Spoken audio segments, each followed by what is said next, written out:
সক্রিয় sex racket এবং বরাক উপত্যকার যোগাযোগ ব্যবস্থার সার্বিক উন্নয়নে মুখ্যমন্ত্রীর হস্তক্ষেপের দাবি।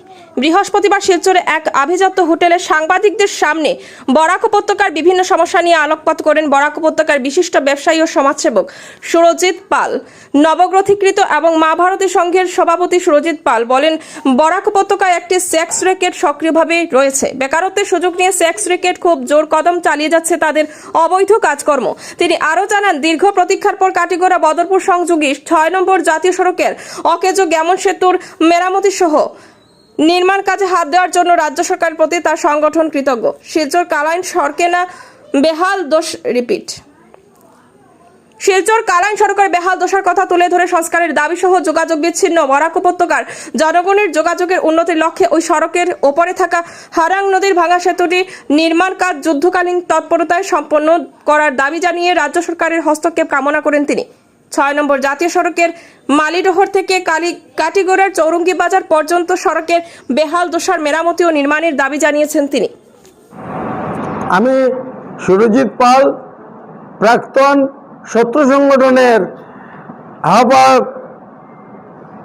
যা শুরু হয়েছিল প্রতিকৃত সংস্থার মাধ্যমে, যেটা সরকার স্বীকৃত এনজিও ছিল, সেটার নাম পরিবর্তন হয়ে এখন হয়েছে নবপ্রতিকৃত। তাছাড়া আমরা একটা সংস্থা করেছি, তার নাম হচ্ছে মা ভারতী সংঘ। এই শত্রু সংগঠনের পুরনো ইতিহাস টানলে আমরা অনেক আগে রাস্তাঘাটের জন্য 24 ঘন্টা রোড ব্লক করেছিলাম। তখন আমাদের এমএলএ ছিলেন সেকেন্ড টার্মসে প্রাক্তন বিধায়ক শ্রীযুক্ত কালীরঞ্জন দেব মহাশয়।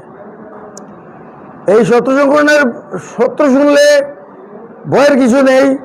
শত্রু মানে হচ্ছে social activist troop of royal units. আজকে বরাকের সমস্যা, সরকার অনেক সমস্যা, তো আজকে আমাদের পাবলিক এবং নেতারা সঠিক ভূমিকা নিচ্ছেন না। আমার রাজনীতি করার উদ্দেশ্য নয়। আমার ভাই প্রাক্তন জেলা পরিষদ এবং এমএলএ প্রার্থী ছিলেন, প্রথম কংগ্রেস করেছিলেন, তারপরে বিজেপিতে ঢুকলেন, তারপরে ষড়যন্ত্রের শিকার হয়ে ইহলোক ত্যাগ করলেন। তার আত্মা আমাকে প্রেরণা দেয়। আমার বাবা শ্রী সুরেশচন্দ্র পাল, তার আত্মা আমার প্রেরণা দেয়। আমার মহান উদ্দেশ্য হচ্ছে সমাজসেবা, শুধু আসাম নয়, পারিপার্শ্বিক রাজ্য এবং সর্বভারতীয় ক্ষেত্রে আমি ভূমিকা রাখতে চাই। যেমন পলিউশন হয়ে গেছে, এত পলিউশন হয়ে গেছে, আজকে মেঘালয় সরল গাছ কেটে ধ্বংস হয়ে গেছে। এটা নতুন করে রোপণ করা দরকার সরকারি উদ্যোগে, কারণ এই সরল গাছ থাকলে পরিবেশ দূষিত হয়, অক্সিজেন ইয়েতে থাকে, বাতাসে প্রচণ্ড পাওয়া যায়। সেটা আমি এখানেও আমরা চেষ্টা করেছি। এটা হলো, এবং যথেষ্টভাবে প্লেন ছাড়া যেভাবে অ্যালাইনমেন্ট হয়েছে, যেমন শিলচর থেকে লঙ্কা পর্যন্ত, না কোন জায়গায় জানি না, ওইদিকে মহাসড়ক, যেটা প্রাক্তন প্রধানমন্ত্রী শ্রীযুক্ত অটল বিহারী বাজপেয়ী শুরু করেছিলেন।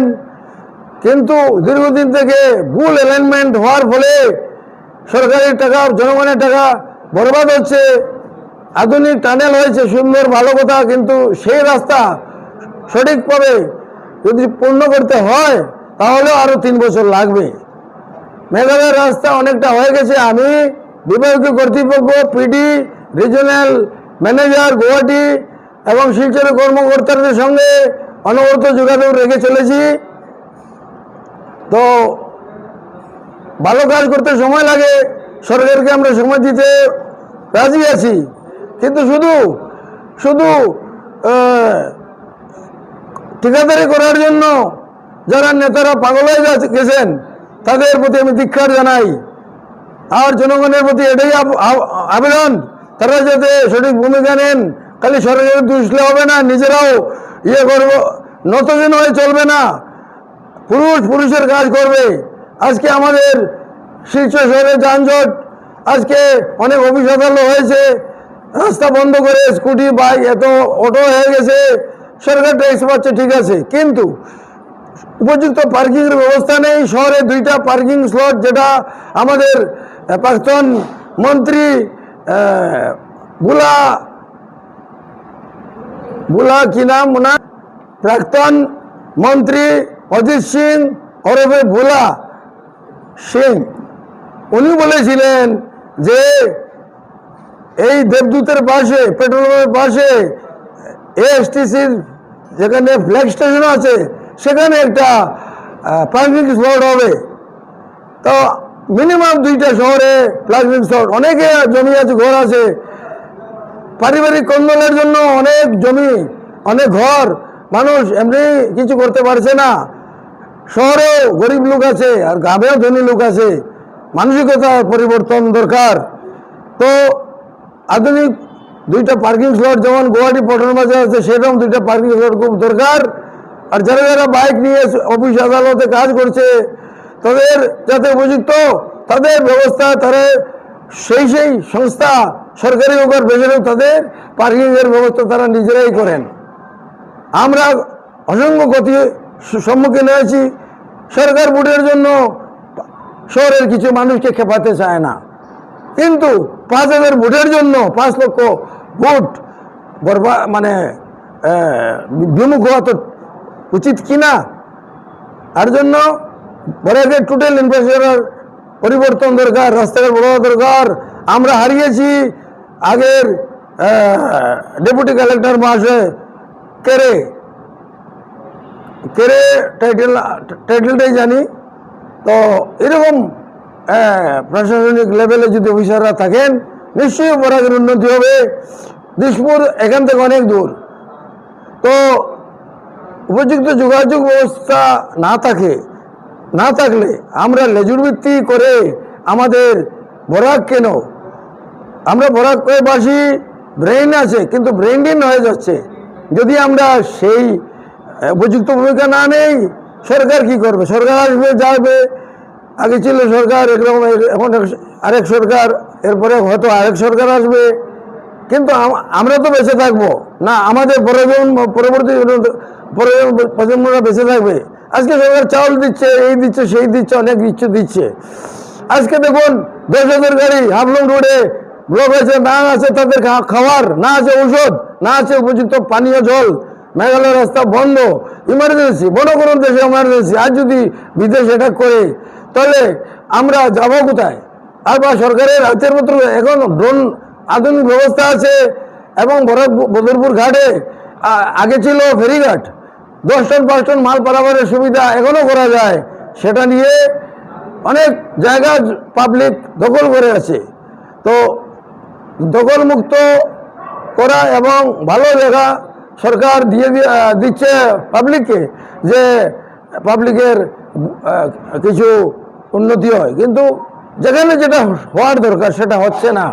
যেমন মেলার মাঠ, বারুন্ডি মেলার মাঠ আগে ছিল অনেক বিশাল মেলা হতো, আমরা ছোটবেলা দেখেছি, বাইরের স্টেট থেকে আসতো। এখন একটা ব্রিজ হয়েছে, এটা অ্যাপ্রোচ, আমরা দিলাম টোটাল ব্রিজের নিচটা হোক, ওপেন হোক আবার।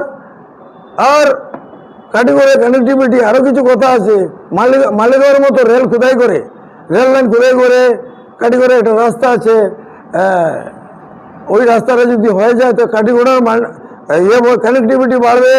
শুধু কাটিগড়া না, বিভিন্ন জায়গার যে সমস্যা, আমি রাজনীতি করার ইচ্ছা নেই, এর জন্য বেশি ঘোরা।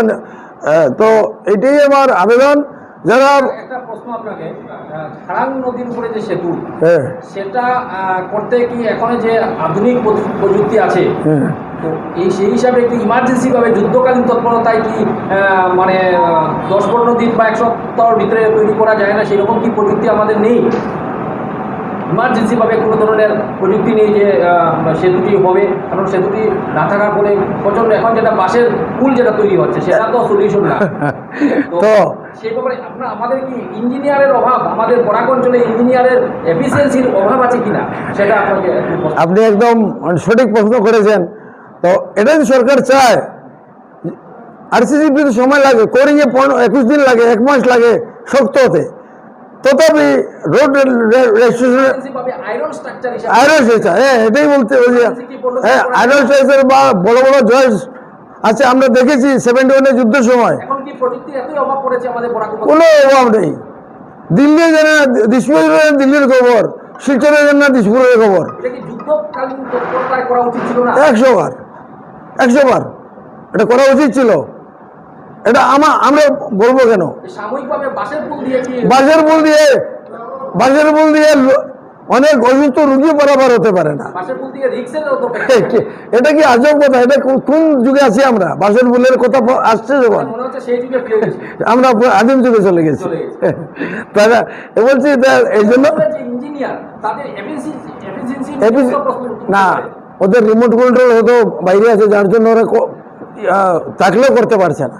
ফান্ডের ব্যাপার আছে, কারণ গডকরি সাহেব যেখানে 300 কোটি টাকার সরকারের বাজেট পাঠায়, ধরুন যে কোনো রাজ্য সরকার থেকে, গডকরি দেখলেন ওটা তো 150 কোটি হয়ে যায়।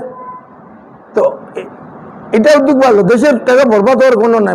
একটা বোঝা যাচ্ছে সিন্ডিকেট হিসেবে যে ধরা হয়, তো নতুন ধরনের সিন্ডিকেট যেমন কন্ট্রাক্টরি